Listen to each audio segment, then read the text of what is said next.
We are joined today by Rob Rouwenhorst from the University of Iowa. Thank you so much for joining us. You're a bit of an expert in forming habits, is what I've heard. My pleasure, Ms. Phelps. Yes, for the past couple of years, I've helped thousands of students become better versions of themselves through the power of habits. Okay, so New Year's Eve coming up. It is the ever popular New Year's Eve resolution. A lot of people looking to maybe make those habits stick. What are some tips for people looking to make this a long-term resolution? Sure, I think it comes down to three things. So first and foremost, you've got to be specific about your habit. All too often, people are kind of vague and they say, well, I'm going to exercise or I'm going to eat healthy. And then maybe there will be, they eat an apple, but then they eat 9 pounds of lard. And then they focus in on the apple and they say, oh, I ate healthy today. And so you've got to be very, very specific in terms of the goal that you're trying to achieve. And so oftentimes saying that I'm going to engage in whatever it is, I'm going to engage in, half an hour of exercise at a specific time, 8 a.m., oftentimes doing these things early in the morning before the rest of the day and children and family and other responsibilities catch up with you is a critical thing. Second thing is making it easy. And so all too often we say, oh, especially with New Year's resolutions, oh, I'm going to work out an hour. And then you might do that 1 or 2 days, but by the third day, it kind of trails off. And so just making it easy, starting small and growing. And so even if you say, I'm going to work out an hour, let's say that becomes too tough, then half an hour, then 10 minutes, then five. Maybe it's just putting on your running shoes. And so starting small and building that habit is a critical thing. And then the third thing is just making it rewarding. And the rewards can vary. In my own health journey, I would go swimming every day, but then literally I would come home and eat lunch, which at first was a giant pot of pasta with butter and Parmesan cheese on it, and it was the most unhealthy thing, but it was my little reward.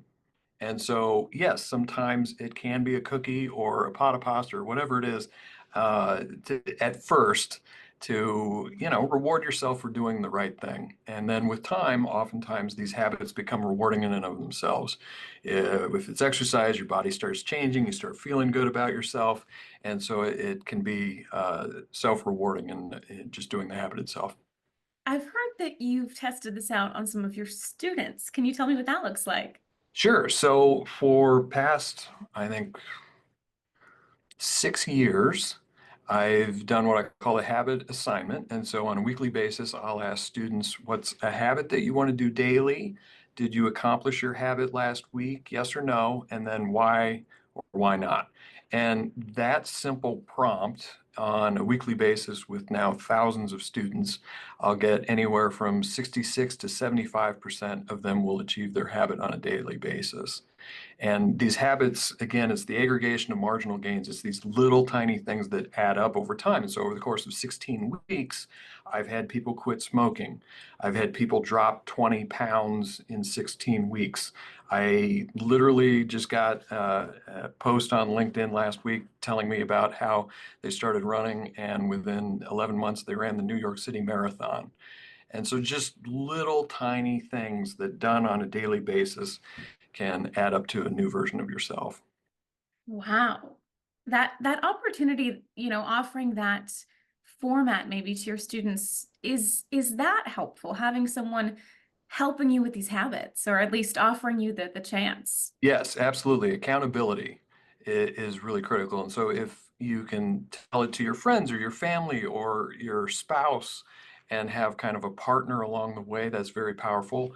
And if you don't have that, if you don't want to tell people, just being accountable to yourself. And so for my students, is this simple little prompt they have to type in on a weekly basis, did I accomplish this? Now, for everybody else, I would say keep it daily, keep a journal. For myself, I keep a journal and I say, these are the things that I want to get done today. And then I stay true to that. And so just being accountable to yourself can be a very powerful thing. Absolutely. We've mentioned that it can be hard to keep up with these habits. How important is it, even if you stumble a little bit, to keep trying? Maybe a New Year's Eve resolution is overrated. You can get back up in February. Yeah, I say the New Year's resolutions are January's disappointments, but the key thing is don't let the bad habit or lack of a habit become a habit in and of itself. We're all going to make mistakes. Things are going to happen. There's sickness. You got to take care of others. Something happens. Granted, the key thing is if you miss a habit one day, get back on the horse, do it the next.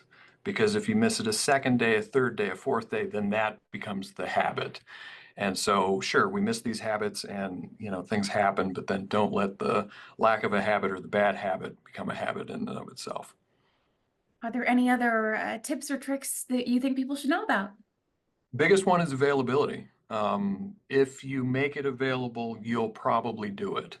And so if you're like, I want to drink more water, having a giant water bottle next to you makes it very, very easy.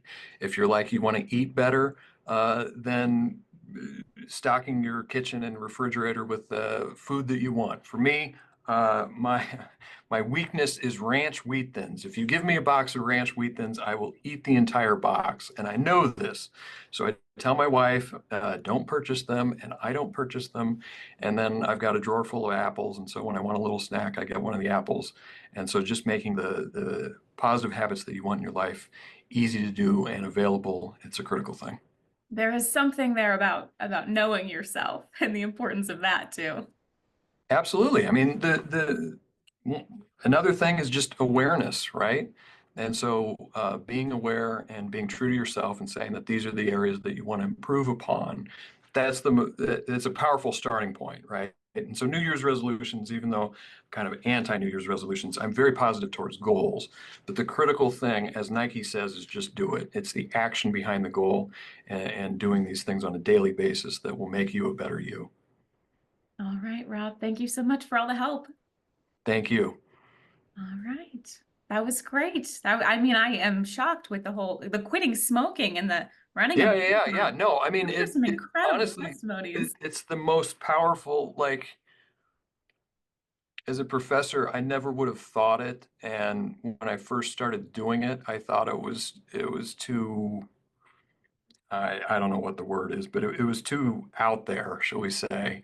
And the positivity that I got from undergraduate students was so much that I was like, I got to keep doing this. And so I rolled it out to all my classes. Then I was teaching MBAs, and I thought, oh, they're going to find this too hokey. And then the MBAs were even almost more into it because they have families. And so literally, I'd have people that would write their habit would be like, I'm going to come home. I'm going to just sit in the car for a few minutes. I'm going to just meditate or listen to music. I'm going to decompress so I don't yell at my kids. Or I want to teach my child my language. They were non-native English speaker, and so I want to teach them my culture, or I want to read to my kids. And it's just positive stuff happening in the families. Um, Even this simple little prompt that I give with all my students, I've seen with my MBA students, sometimes they'll form groups at their businesses and organizations to do the very same thing. And so it's just this ripple of positivity that I never would have imagined with this simple assignment. But now I teach sometimes large lectures of 800 students. And so now literally thousands of people have been exposed to it. And so I think it's, again, all about being a better version of yourself. And so that comes in the form of habits on a daily basis. And so just being aware of that and then taking the action and doing it, that's what leads to great outcomes. Sounds simple. Yeah, it sounds simple. Well, right, right. It sounds Yeah. easy, right? But I mean, words are more powerful than action or easier than actions. Yeah. The actual doing it is the hard part. But if you do it enough, then it becomes a habit, and then all of a sudden you feel like literally now, in terms of my own health journey, it's more difficult not to work out. Those days where I don't work out for whatever reason are way more difficult than the days that I do. So just you just have to, as Nike says, just do it.